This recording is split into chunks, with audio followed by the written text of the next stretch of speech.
NEET के exam की तैयारी के लिए ऑफलाइन कोचिंगों में लाखों फीस देने के बाद में अगर आपको ऐसा फील हो रहा है कि आपके स्कोर से आपको एक अच्छा एमबीबीएस कॉलेज नहीं मिल सकता, तो घबराइए मत। आपको भी पता होना चाहिए कि आपके पास एक और सेकंड ऑप्शन होता है, जिस एग्जाम का नाम होता है एम्स नर्सिंग एंट्रेंस एग्जाम। तो जे अकेडमी लेके आ गया है फ्री ऑफ कॉस्ट एक बहुत ही शानदार सीरीज, जिसमें मैं वो टॉप 20 एनालिसिस क्वेश्चन डिस्कशन करने वाला हूं जो आपके एग्जाम में इस बार पूछे जा सकते हैं। तो आज का जो चैप्टर होने वाला है वो होने वाला है रेडॉक्स रिएक्शन। तो चेक करते हैं अपन रेडॉक्स रिएक्शन में किस तरीके के सवाल आपसे पूछे जा सकते हैं। पहला सवाल बहुत ही सिंपल, बहुत ही प्यारा सवाल है। What is the change in oxidation number? प्यारे बच्चों, आपसे कार्बन के लिए पूछा है, तो याद रखना जिस एलिमेंट का ऑक्सीडेशन नंबर निकालना है उसको x मान लो। तो x मान लिया, 4 हाइड्रोजन का 4 इक्वल टू 0, x बराबर माइनस का 4। यहां भी कार्बन निकालना है तो x, अब पता है हेलोजन एटम माइनस का 1 शो करता है, 4 हेलोजन माइनस का 4 इक्वल टू 0, x बराबर प्लस का 4। तो माइनस का 4 से प्लस का 4 आपका चेंज होगा, तो B option is the right answer. इस तरीके से आप किसी भी एटम का प्यारे बच्चों यहां पे ऑक्सीडेशन नंबर निकाल सकते हैं। बस उसको x मानो, टोटल सम को 0 कर दो। चेक भी कर सकते हो आप, माइनस का 4 से आपका प्लस का 4 is the right answer. Oxidation state of chromium पूछा है CrO6, बहुत ही अच्छा सवाल है। एक्सेप्शन माना जाता है ये, ठीक है ना। बहुत सारे बच्चे क्या करते हैं जल्दबाजी में, x माइनस का 12 इक्वल टू 0 तो 12 करके आ जाते हैं। तो याद रखना प्यारे बच्चों, आपको पता है कि क्रोमियम का मैक्सिमम ऑक्सीडेशन नंबर ही +6 होता है, तो उससे ज़्यादा तो हो नहीं सकता। तो याद रखना क्रोमियम का इस तरीके से स्ट्रक्चर बनेगा CrO6 का। Cr ऑक्सीजन, ऑक्सीजन आपका यहाँ पे क्या बनाएंगे, परऑक्साइड बॉन्ड। अब सर हमको पता कैसे चलेगा परऑक्साइड बॉन्ड? तो याद रखना जब भी कोई एटम का ऑक्सीडेशन नंबर जो है मैक्सिमम ऑक्सीडेशन नंबर से ज़्यादा आ जाए, जैसे यहाँ 12 आया, मैक्सिमम +6 होता है, तो मैक्सिमम से प्यारे बच्चों अगर ज़्यादा आ जाए तो समझ जाना वो परऑक्साइड बॉन्ड बनाता है। तो इस तरीके से परऑक्साइड बॉन्ड बना लेगा। एक ऑक्सीजन के ऊपर माइनस का 1 चार्ज होगा, तो प्यारे बच्चों टोटल यहाँ पे प्लस प्लस प्लस प्लस, तो टोटल यहाँ पर प्लस का 6 चार्ज आ जाएगा, जो कि आपका यहाँ पे डी ऑप्शन राइट आंसर होगा।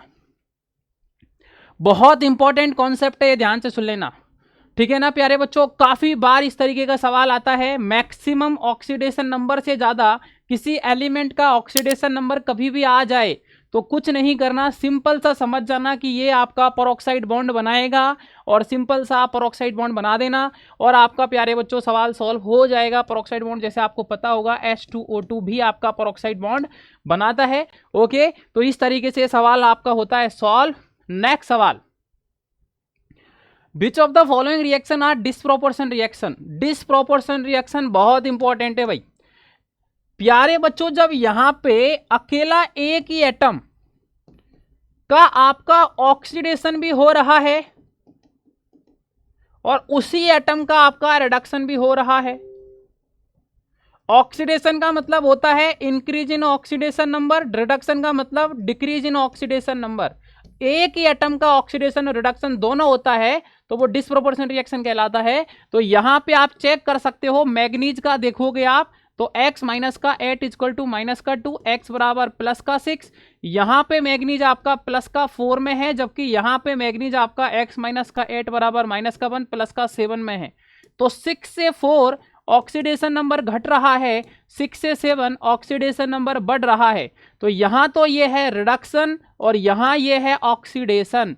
तो एक ही एलिमेंट्स है Mn मैग्नीज, जिसका ऑक्सीडेशन भी हो रहा है और रिडक्शन भी हो रहा है। तो प्यारे बच्चों यहां पे ये डिसप्रोपोर्शन रिएक्शन हो जाएगा और ये पहला ही ऑप्शन यहां पे राइट आंसर हो जाएगा। तो बहुत ही सिंपल और आसान सवाल था। इस तरीके के सवाल भी आपसे पूछे जा सकते हैं, तो ये भी प्यारे बच्चों आपको आना चाहिए। नेक्स्ट सवाल देख सकते हैं आप, फॉस्फोरस की ऑक्सीडेशन नंबर पूछी है, तो बहुत ही सिंपल तरीका, x माइनस का 8 बराबर माइनस का 3, x बराबर प्लस का 5। सल्फर कितना हो जाएगा, x माइनस का 8 बराबर टोटल चार्ज इक्वल टू में रख देंगे तो x बराबर आपका प्लस का 6 हो जाएगा। क्रोमियम में 2 क्रोमियम है, 2x, एक ऑक्सीजन का माइनस का 2, 7 का माइनस का 14 is equal to total charge है माइनस का 2, तो x बराबर प्यारे बच्चों प्लस का 6। तो यहाँ पे 5 फिर 6 और फिर 6, तो ये रहा 5 फिर 6 और फिर 6, तो डी ऑप्शन आपका राइट आंसर हो जाएगा। तो ये काफ़ी अच्छा सवाल है, काफ़ी सिलेक्टेड सवाल है। इस तरीके से सवाल भी आपसे पूछे जा सकते हैं एम्स के एग्जाम के अंदर प्यारे बच्चों। बहुत ही आसान सवाल था, आराम से आप अप्रोच कर सकते हो। सिंपल सा एक्स मानना है, टोटल सम को 0 करना है और आपके सामने यहाँ पे आपका आंसर सामने होगा। देख लो भाई, सिंपल सा सवाल था। नेक्स्ट सवाल यहाँ पे आपके सामने आ चुका है। ऑक्सीडेशन नंबर निकालना है, वही सिंपल सा, किसका ज़्यादा है ये चेक करना है। यहाँ पे सल्फर को x मान लो, -6 बराबर -2, तो ये तो हो गया +4। यहाँ पर क्या करो भाई, 2x माइनस का प्यारे बच्चों आपका 8 इक्वल टू -2, तो x बराबर हो गया +3। यहाँ पे 2x -12 बराबर -2, तो x बराबर हो जाएगा प्यारे बच्चों +5। तो सबसे ज़्यादा तो हो जाएगा H2O6, फिर हो जाएगा SO3 -2 और फिर H2O4 2-। तो बी ऑप्शन आपका राइट आंसर हो जाएगा भाई। देखो कुछ नहीं करना है, सिंपल सी कहानी है प्यारे बच्चों। जिस एलिमेंट का ऑक्सीडेशन नंबर निकालना है उसको x मान लो, टोटल सम को 0 कर दो अगर कोई चार्ज नहीं है तो, और अगर चार्ज है तो उसको जो चार्ज दे रखा है उसको उसके इक्वल में कर दो। जो x की वैल्यू आएगी वो ही ऑक्सीडेशन नंबर होगा। सिंपल सा कैलकुलेशन सॉल्व करना है, जिसकी वैल्यू ज़्यादा है आपने कंपेरिजन कर लिया और आपके सामने प्यारे बच्चों आंसर भी आ चुका है, देख सकते हो आप B option. What is the net charge present in Ba barium SCN का होल टू आइस। तो प्यारे बच्चों आपको पता है साइनाइड ग्रुप है, कुछ इस तरीके से स्ट्रक्चर नजर आता है BaSCN का होल टू आइस का। सल्फर -1 चार्ज रखेगा तो यहाँ ऑटोमेटिक +1 आ जाएगा, तो टोटल चार्ज +2 हो जाएगा सेंट्रल एटम पर। क्योंकि बेसिकली प्यारे बच्चों आपको भी पता होना चाहिए कि जो सेंट्रल एटम के ऊपर जो टोटल नेट चार्ज आता है वो ही तो आपका क्या होता है भाई, ऑक्सीडेशन नंबर होता है। तो यहाँ पर ये सिंपल सा सवाल था जो कि आपका डी ऑप्शन हो जाएगा right answer. Which among the following pair है same oxidation state of phosphorus. वही सिंपल सा चेक कर लो भाई, ठीक है। तो आपके यहाँ पे सी ऑप्शन राइट आंसर हो जाएगा। स्ट्रक्चर देख सकते हो H3PO2 H3PO3 H3PO4 H3PO5। तो यहाँ पर देख सकते हो प्यारे बच्चों आपका सिंपल सा पूछा है सेम ऑक्सीडेशन नंबर।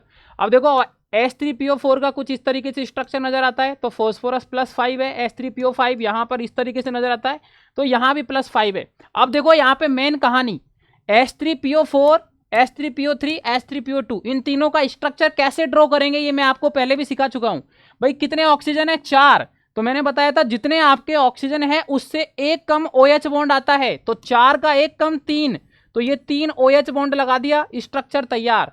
3 ऑक्सीजन है, 2 OH बॉन्ड आएगा, तो ये 2 OH बॉन्ड आ गया, बचा हुआ हाइड्रोजन लगा दिया। 2 ऑक्सीजन है, 1 OH बॉन्ड आएगा, बचा हुआ आपने हाइड्रोजन लगा दिया। बट H3PO5 में प्यारे बच्चों क्या है एक्सेप्शन, क्या एक्सेप्शन है प्यारे बच्चों, x मान लो, तो 3 + x - 10 = 0, तो x बराबर आ गया +7। अब देखो मैक्सिमम होता है जिससे ये 7 ज्यादा है, और मैंने अभी क्या बताया था कि जब मैक्सिमम से ज्यादा होता है तो आपका पेरोक्साइड बॉन्ड बनता है, तो पेरोक्साइड बॉन्ड बनेगा तो ऑक्सीजन ऑक्सीजन के बीच में बॉन्ड बन जाएगा, इस वजह से ये +5 होता है। बहुत इंपॉर्टेंट कॉन्सेप्ट है, फिर से आपके एम्स के एग्जाम में पूछा जा सकता है पेरोक्साइड बॉन्ड से रिलेटेड सवाल, या फिर H3PO5 का सेंट्रल एटम पे जो ऑक्सीडेशन नंबर होता है वो +5 होता है, ये याद होना चाहिए। स्ट्रक्चर ड्रॉ करने की ट्रिक मैंने बता दी है, जितना ऑक्सीजन है उससे एक कम OH बॉन्ड लगा दो, बचे हुए हाइड्रोजन को साथ में चिपका दो, काम हो जाएगा समाप्त। एन फैक्टर से रिलेटेड सवाल है, आयोडीन का प्यारे बच्चों पूछा गया है। तो आपको देखो सिंपल सा एन फैक्टर में प्यारे बच्चों वैसे मैं बता देता हूं, कुछ करना नहीं है, सिंपल सा यहाँ पे आयोडीन आपका 0 है, यहाँ पे आयोडीन x माइनस का प्यारे बच्चों आपका क्या है 6 = -1, तो x बराबर है आपका +5। तो टोटल नेट चेंज कितने का हुआ 5 - 0 बराबर 5। बट प्यारे बच्चों एन फैक्टर 5 नहीं होगा, क्योंकि एन फैक्टर होता है चेंज इन ऑक्सीडेशन नंबर पर मॉलिक्यूल। तो कितने यहां पर आयोडीन है 2, तो याद रखना एन फैक्टर आपका हो जाएगा 5, तो चेंज इंटू 2 बराबर आपका एन फैक्टर 10 यहां पे होगा, तो बी ऑप्शन राइट आंसर। तो इस तरीके से आप एन फैक्टर भी निकाल सकते हैं। इसके बाद में वही सिंपल सी कहानी N2H4 वही 2x + 4 बराबर 0, x बराबर -2, HNO2 में निकाल लो भाई, ठीक है ना। तो वही सिंपल सा 1 + x - 4 बराबर 0, तो x बराबर प्यारे बच्चों कितना बताओ +3। अब दोनों में डिफरेंस 3 और -2 में 5 का डिफरेंस है, और कितने नाइट्रोजन है बताओ 2 नाइट्रोजन है, तो 5 × 2 बराबर कितना, तो एन फैक्टर 10 आ जाएगा। तो डी ऑप्शन यहाँ पे राइट आंसर हो जाएगा। वही सिंपल काम है, ऑक्सीडेशन नंबर एटम की निकाल लो। चेंज प्यारे बच्चों पर मॉलिक्यूल होता है एन फैक्टर के लिए, तो यहाँ पे अपन ने सिंपल सा प्यारे बच्चों क्या किया बताओ, सिंपल सा प्यारे बच्चों अपन ने चेंज निकाला, 5 का आया, 2 नाइट्रोजन थे, 2 से मल्टीप्लाई किया, 10 एन फैक्टर हो जाएगा। सिंपल सा कॉन्सेप्ट है, सिंपल सा फंडा है। नेक्स्ट सवाल के बारे में बात कर सकते हो, वही सिंपल सा x माइनस का 2 बराबर 0, x बराबर प्लस का 2, यहाँ पे भी सिंपल सा 2x माइनस का 10 बराबर 0, तो x बराबर प्लस का 5, ये है 5, ये है माइनस का 2, डिफरेंस आ गया कितने का, 3 का। अकेला है आपका प्यारे बच्चों b, तो एन फैक्टर अकेला है तो फिर कोई दिक्कत नहीं है, 3 इंटू 1 बराबर कितना हो जाएगा 3, तो 3 इज द राइट आंसर, जो कि ए ऑप्शन यहाँ पे करेक्ट आंसर हो जाएगा। तो भाई रेडॉक्स रिएक्शन में इतने टाइप के सवाल बनते हैं, बाकी कोई टाइप होती नहीं है, ठीक है ना। या तो ऑक्सीडेशन नंबर रिडक्शन, ठीक है ना, रेडॉक्स रिएक्शन होगी नहीं होगी, तो जिसमें ऑक्सीडेशन रिडक्शन दोनों होता है तो रेडॉक्स रिएक्शन होता है। एक डिसप्रोपोर्शन रिएक्शन होता है जो मैंने बता दिया, सिंगल एलिमेंट्स का आपका ऑक्सीडेशन रिडक्शन दोनों होता है। एक होता है, याद रखना यहीं पे एक कॉन्सेप्ट और बता देता हूँ प्यारे बच्चों, OA और RA, ये होता है आपका ऑक्सीडाइजिंग एजेंट, एक होता है आपका reducing agent, reducing agent. Oxidising agent मतलब प्यारे बच्चों जिसका क्या होता है आपका, याद रखना रिडक्शन, जिसका रिडक्शन होता है ना वो खुद ऑक्सीडाइजिंग एजेंट होता है, और जिसका प्यारे बच्चों ऑक्सीडेशन होता है, जिसका ऑक्सीडेशन होता है वो खुद आपका रेड्यूसिंग एजेंट होता है। उल्टा होता है, याद रखना, जिसका ऑक्सीडेशन होता है वो खुद रेड्यूसिंग एजेंट, और जिसका रिडक्शन होता है वो खुद ऑक्सीडाइजिंग एजेंट होता है। बहुत इंपॉर्टेंट है, एम्स के लिए पूछा जा सकता है इस बार कि इनमें से कौन सा ऑक्सीडाइजिंग एजेंट है, इनमें से कौन सा रेड्यूसिंग एजेंट है। तो इस तरीके के सवाल के आपको आंसर देने पड़ सकते हैं, तो आपको याद होना चाहिए। तो थैंक यू सो मच प्यारे बच्चों, जितने टाइप की सवाल बन सकते थे मैंने सारी वेराइटी करा दी है। अब मिलेंगे आपसे नेक्स्ट टॉपिक के साथ, नेक्स्ट इंपॉर्टेंट क्वेश्चन के साथ। तो जितने भी बच्चे नए हैं चैनल को सब्सक्राइब कर लो प्यारे बच्चों, टेलीग्राम ग्रुप को ज्वाइन कर लो, क्योंकि इस क्लास की पीडीएफ आपको टेलीग्राम ग्रुप पर मिल जाएगी। और अगर कोई बच्चे के कॉन्सेप्ट क्लियर नहीं है और वो चाहते हैं सारे कॉन्सेप्ट भी क्लियर करना 2025 के लिए, तो आप हमारा एम्स का बैच ज्वाइन कर सकते हैं, उम्मीद या फास्ट ट्रैक बैच। और साथ में आपको free of cost nursing capsule की बुक भी मिलने वाली है, जिससे आप प्रैक्टिस कर सकते हैं, और हर एक क्वेश्चन का सॉल्यूशन भी आपको रिकॉर्डेड वीडियो में प्यारे बच्चों मिल जाएगा। तो थैंक यू सो मच, मिलते हैं आपसे बहुत ही जल्द।